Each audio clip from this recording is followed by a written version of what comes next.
It's a splendidly sunny weekend ahead. I'm meteorologist Joe Martuccillc. But to rain on our parade, we could use some rain. And we have expanding drought in the state as well.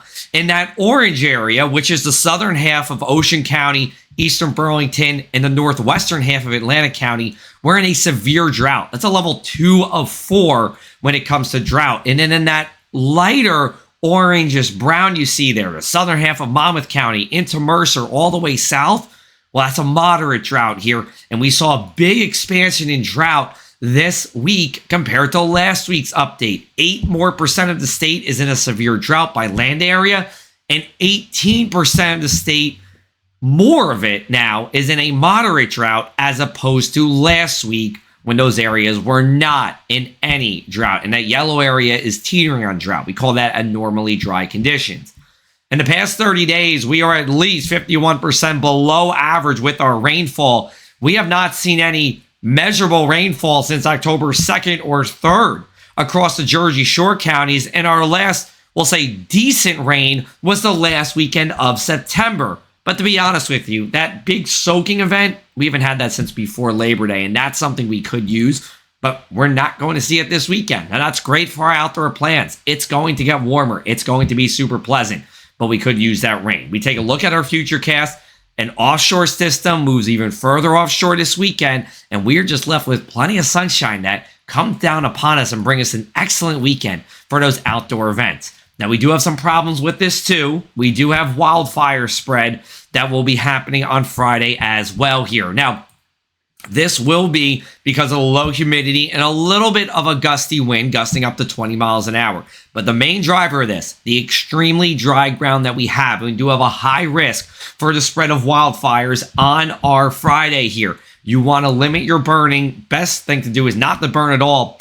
And even things like a cigarette or a cigar or a spark flying from a car could create a wildfire. Now, we will still have elevated wildfire conditions over the weekend, but they won't be as extreme. And that's because our winds will pretty much go light to calm over the weekend. Here's a look at your bus stop forecast. So a little bit chilly heading out the door, similar to the past couple of days, but we are going to warm up pretty nicely. We'll get to seasonable temperatures, and that means mid-60s for inland and shore areas combined here.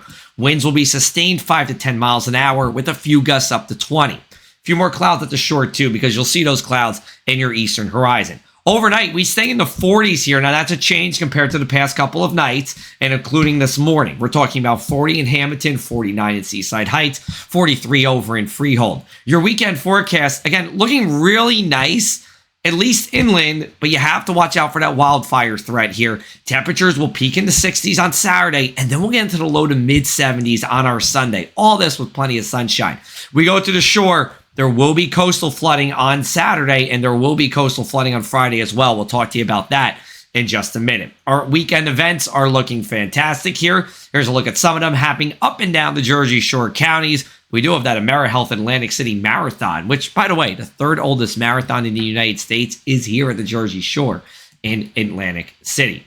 All right, let's talk about that tidal flooding. We have 2 rounds of it. One comes Friday morning, one comes Saturday morning. This is because of the supermoon that we had on Thursday in conjunction with this offshore storm.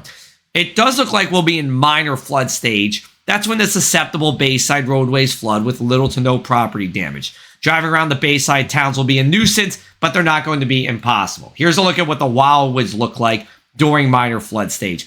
A lot of West Wildwood is underwater here with a few inches of salt water. West Wildwood is one of the hot spots in the United States for coastal flooding. And then once you get to Wildwood itself, pretty much Park Boulevard on north and west sees some water. Here's a look at our inland 7-day forecast.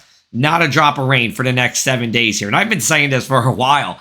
I don't see any rain until at least next Friday. At least next Friday. And we could be talking about a record-long stretch without rainfall by the time we do get our first measurable rain. Temperatures going into the 70s on Sunday, and we'll stay in the 70s for a while. Even at the coast, we're staying around 70 as well. And we're getting to that point of the year, and we are in that point of the year, to be honest with you, where the shore and the inland temps don't have that much of a difference during the day. We don't get those sea breeze fronts to cool us down like we see starting in late February and going all the way through summer. So now inland and shore areas are about the same, so enjoy it here at the shore. Remember, we have that coastal flooding too, and we'll talk to you soon.